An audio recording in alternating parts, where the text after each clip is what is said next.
Hello, welcome to Booking Through Life. I'm Mary, and today I've decided to rank and review 3 books by Emily Henry. She's a contemporary romance novelist, and I've read 3 of her books, 2 books last month and 1 book last year. She has 4 in the adult contemporary romance category, and she has 3 YA books. I don't know anything about her YA books. I may end up checking at least one of them out to see what they're all about and see if maybe they're a little bit less on the spicy meter than her contemporary romance novels are. So the 3 books that I read are her first book that she wrote as an adult novelist was Beach Read. I did not read the second book she wrote, which was The People We Meet on Vacation. Last year, I read her third book, which is Book Lovers. And then this year, she came out with Happy Place, and I read that. So, how did I rank them? In number 3, we have Happy Place. Happy Place, unfortunately, was not my happy place. I gave this book 2 stars, and I was really disappointed with it. I was expecting it to have a lot of witty dialogue. I was expecting to really love the characters, and that just didn't happen. The book is about 6 friends, a friend group, and there's 3 couples, so they've paired off. And it's a dual timeline. The major timeline, or the current timeline, is that the friend group is meeting for one last week at their favorite vacation spot, which is one of the friends, Sabrina. Her father owns a beach house in Maine, and they go there for Lobster Fest every year.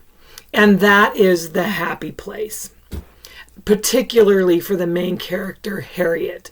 She loves going there, and she loves being with her friends. The friends started off in college, and now they're post-college. So part of the storyline is they aren't connecting as well. They've kind of gotten busy in their post-college lives. So there's that dynamic. And then the main dynamic is that the main character, Harriet, and her now ex-fiance, Wynn, are coming together and pretending like they're still together because nobody knows that they have broken up, and they really want this weekend to be perfect. So Harriet and Wynn feel like they'd really be disappointing Sabrina if they aren't together and this isn't the perfect weekend. The other timeline is that Harriet is looking back to when they first became a friend group, and then how the significant others came into the group, and then how Wynn and Harriet end up breaking up. For me, there was a lot of angst in that dynamic of Wynn and Harriet having some unresolved feelings, still having attraction for each other. It was painful, and not in a fun way. And then I really wish that there would have been more focus on the friend group and more focus on those dynamics, and maybe explored a little bit more about how everybody was feeling. That really took a very secondary back burner scenario, and I just really didn't feel like that was developed enough for me. So I just didn't really enjoy it, and it was really spicy. So not the book for me. Maybe it is the book for you, though. If you like a lot of angst, it might be, and you like spice, it might be the perfect book. The next book, number 2 on my list, is Beach Read. This book may have gotten more than a 3. I'd give it like a 3 or 3+ stars. And maybe I would have given it more stars if I had read this one first. This was the first book that she wrote for adult contemporary romance. This book is about January Andrews, and she is an author, and she's in a writer's slump. Simultaneously, she's found out, she already, let me back up. She's in the writer's slump. Her father has died, and she's finding out that her father had this secret life. He had a girlfriend. He cheated on her mom. Kind of what she thought their close family dynamic was that real. She's very angry with her dad. Her dad owned a home she didn't know about on Lake Michigan. And so she goes and stays at that home to kind of help her with her writing block, hopefully, and also to go through her dad's things and sell the house. So next door is this grumpy young man who's also an author of, she writes romance, he writes literary fiction, and they kind of keep bumping into each other. And then she kind of is thinking maybe he looks a little bit familiar, and she thinks they went to college together, and she kind of had this dynamic with him where she wasn't quite sure what they thought about each other. And so they, like I said, they keep bumping into each other, and then they challenge each other she challenges him to write a rom-com, and he challenges her to write a literary fiction, because he's in a slump too.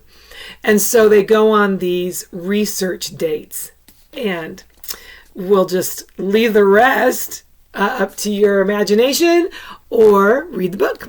And this, I think, was the least spicy out of the 3 books. It does have one open door bedroom scene, but out of the 3, it was the least spicy. And then coming in at number 1, you'll never guess, Book Lovers. And I did review this one because this was one of my favorite books for 2022. It would have been a perfect book if it wasn't so spicy. I did skip those parts. But this book is so cute. The characters are adorable. They're so lovable. Their witty banter is just the best. And I laughed out loud. It was kind of the perfect vacation read. It's about Nora Stevens. She's a literary agent, and Charlie Lystra, he's a book editor.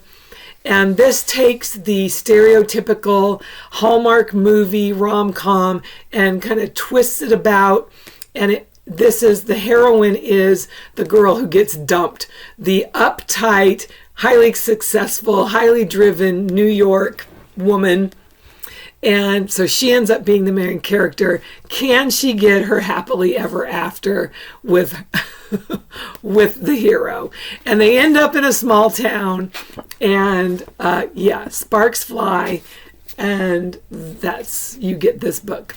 Anyway, my favorite out of the 3, one of my top favorite rom-coms, and like I said, it would be a perfect book for me if it just wasn't so spicy. But look, it puts a nice smile on my face just even talking about it. And it was a keeper for me. I probably will reread this book at some point. So that's my Emily Henry ranking. Have you read any Emily Henry books? If so, how would you rank them? Let me know down below in the comments. Let me know what you think about spicy books. Do you like a spicy book, or do you like something a little less, graphic, a little less kiss and tell? Let me know down below. In fact, if you're still here, I'm going to do this thing that's kind of people have been doing lately. If you're still here, if you like spicy and there's a chili pepper in the emojis, put a chili pepper in the comments. And if you don't, if you like yours to be less spicy, then maybe you can put, or maybe you can even put like a less than or more than a symbol. Yeah, let's do that. You like less spicy or more spicy? Anyway, let me know in the comments. And if you know any books that are really good romance books that maybe are a little bit edgy, I don't really like the Hallmarky ones. Unfortunately for me, a lot of the Christian ones can be that way. I like Lynn Austen as a Christian author. But yeah, so let me know if you have any recommendations of really good contemporary romance that aren't spicy. I'd love to know down below in the comments. Anyway, that's it for today. I hope all of your books are good books, and I'll see you again soon. Bye.